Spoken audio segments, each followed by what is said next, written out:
ये है Kim Jong Un, जो नॉर्थ कोरिया का सुप्रीम लीडर है। आपने अक्सर इसके बारे में सुना होगा कि ये न्यूक्लियर टेस्टिंग करता रहता है या अपनी नेबरिंग कंट्री को वैसे ही धमकियां देता रहता है। तो आज इसके बारे में हम ये बात करेंगे कि अगर ये मर गया तो क्या होगा। पिछले कुछ अरसे में एक दफा ऐसा हुआ कि किम जोंग उन बिल्कुल ही गायब हो गया। इसके इस काम पर पूरी दुनिया हैरान थी कि अचानक ऐसी क्या वजह हो गई, जिसकी वजह से इंटरनेशनल मीडिया पे तरह तरह के रूमर्स चल रहे थे कि कहीं ये मर तो नहीं गया, लेकिन ये फिर आ गया। अब ऐसा होने से एक बहुत बड़े सवाल ने जन्म लिया कि अगर सच में ऐसा हो कि ये मर जाए तो फिर यहाँ पर मौजूद न्यूक्लियर वेपन्स का क्या बनेगा। जी हाँ, इनके पास न्यूक्लियर वेपन्स हैं, इसीलिए सुपर पावर्स की नजर इसके हर छोटे से छोटे एक्शन पर होती है। नॉर्थ कोरिया में लीडरशिप झूठी कहानियों और किम फैमिली के अंदर ही रहती है। वहाँ पे गवर्नमेंट इन लीडर्स को देवता बना के पेश करती है और नॉर्थ कोरिया के लोग भी इनकी पूजा करते हैं, क्योंकि अगर कोई भी इनका विरोध करेगा तो ये उसको गायब कर देते हैं। बच्चों को बचपन से ही ये सिखाया जाता है कि किम जोंग उनके ख्यालात पढ़ सकते हैं, इसीलिए अगर तुमने उनके बारे में नेगेटिव सोच रखी तो उन्हें पता चल जाएगा और उसके बाद तुम्हें बहुत सख्त सजा मिलेगी। वहाँ के लोगों को इस बात का यकीन दिलाया जाता है कि सिर्फ हुकूमत ही अक्लमंद है। अगर तुम तरक्की करना चाहते हो तो जो हुकूमत कहती है सिर्फ वो मानो।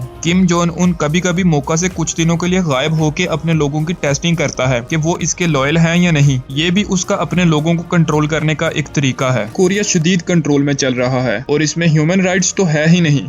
वहाँ की गवर्नमेंट ने इंटरनेशनल मीडिया तक लोगों की रसाई बिल्कुल ही नामुमकिन कर दी है और ये गवर्नमेंट हर वक्त अपने लोगों के खिलाफ प्रोपेगेंडा करती रहती है। हर वक्त उन लोगों पर नजर रखी जाती है और यहाँ तक कि उनकी पब्लिक के लिए इंटरनेट भी अवेलेबल नहीं है और यहाँ के लोगों को तो अपनी जॉब छोड़ने की भी इजाजत नहीं है। ये जॉब उन्हें उस वक्त तक करनी पड़ती है जब तक वो मर नहीं जाते। तो अगर किम जोंग उन मर जाता है तो क्या इसके बाद नॉर्थ कोरिया की हालत बेहतर होगी या नहीं? तो इसके बाद 4 पॉसिबिलिटीज बनती हैं। नंबर 1, इसके बच्चे, वो अभी बहुत छोटे हैं इसलिए वो अभी हुकूमत नहीं कर सकते।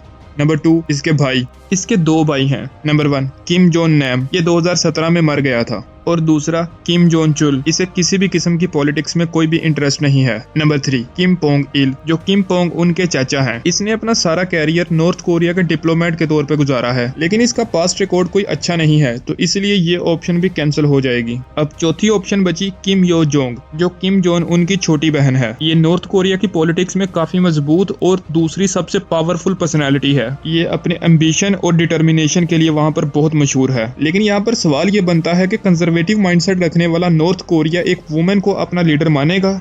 तो किम जोंग उनके बाद नॉर्थ कोरिया का लीडर कौन बनेगा और क्या उसके लीडर बनने से नॉर्थ कोरिया के लोगों को कोई फायदा भी होगा? इसकी प्रेडिक्शन करना अभी बहुत मुश्किल है। अगर किम जोंग के अंकल या उसकी बहन लीडरशिप में आते हैं तो भी नॉर्थ कोरिया के एग्रेशन में किसी किस्म की भी कमी नहीं आएगी, क्योंकि नॉर्थ कोरिया में लीडर बनने के लिए सिर्फ एक ही एबिलिटी चाहिए और वो है बेरहमी। मिसाल के तौर पे जैसे ही किम जोंग उन पावर में आया तो उसने अपने बेशुमार रिलेटिव्स और वहां की अहम पर्सनैलिटीज को आते ही फांसी लगवा दी। एक और पॉसिबिलिटी भी है कि वहां की मिलिट्री आके कंट्रोल संभाल ले, लेकिन इसकी वजह से नॉर्थ कोरिया में एक सिविल वार शुरू हो जाएगी जो वहां के लोगों के लिए बहुत ही खतरनाक है। और इस चीज की भी कोई गारंटी नहीं कि जब आर्मी यहाँ पर कंट्रोल करेगी तो वो किम फैमिली से कम खतरनाक होगी, और चांसेस तो यही है कि वो और ज्यादा मिसाइल एक्सपेरिमेंट करेंगे और नए नए न्यूक्लियर प्रोग्राम्स लॉन्च करेंगे। इस दुनिया की बड़ी बड़ी ताकतें इस चीज की कोशिश कर रही हैं कि किम जोंग उनके बाद जो भी इक्तदार में आए वो नॉर्थ कोरिया के लिए बेहतर हो, ताकि नॉर्थ कोरिया के लोगों का पूरी दुनिया से एक कनेक्शन बहाल हो सके। किम जोंग उनके बारे में अपना ख्याल जरूर शेयर कीजिएगा।